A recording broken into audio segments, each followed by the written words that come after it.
राज्यात महावितरणकडून घरगुती वीज ग्राहकांसाठी स्मार्ट मीटर बसवण्याची मोहीम सुरू असून ग्राहकांच्या उपस्थितीत आता हे मीटर लावले जातील।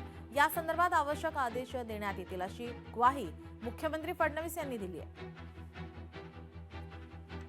जे स्मार्ट मीटर्स आहेत ते लावण्याच्या संदर्भातला निर्णय शासनाने घेतला होता। याचं कारण आपल्याला जेव्हा केंद्र सरकारने 29,000 कोटी रुपयाची RDSS स्कीम दिली, त्या स्कीमचा एक भाग प्रीपेड स्मार्ट मीटर प्रत्येक ग्राहकाला लावणे असा होता। त्याच्यावर खूप मोठ्या प्रमाणात आक्षेप आले। त्यामुळे पहिल्या टप्प्यामध्ये आपण फीडर मीटर पूर्ण केले, डिस्ट्रीब्युशन मीटर पूर्ण केले आणि जेवढ्या सरकारी आस्थापना आहेत त्या सरकारी आस्थापनांना आपण आता स्मार्ट मीटर्स प्रीपेड हे लावलेले आहेत।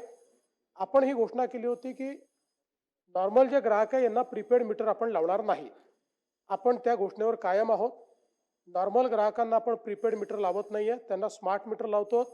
स्मार्ट मीटर लावल्यानंतर आतापर्यंत स्मार्ट मीटरचा लोकांना फायदा झालेला आहे, कारण आपण हा निर्णय घेतला की जो स्मार्ट मीटर लावेल त्याला 10% आपण वीज बिलात रिबेट दिलेली आहे।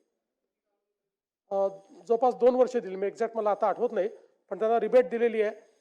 त्याच्यामुळे स्मार्ट मीटर जे काही लागलेले आहेत ते लागल्यानंतर बरं, स्मार्ट मीटरमध्ये सगळ्यात मोठा फायदा असा आहे, कुठल्या कालावधीत म्हणजे त्याचं ॲप आहे, तुमच्या मीटरचं किती म्हणजे तुम्ही वीज वापरली प्रत्येक तासाचा रिपोर्ट तुम्हाला मिळतो त्याच्यावर।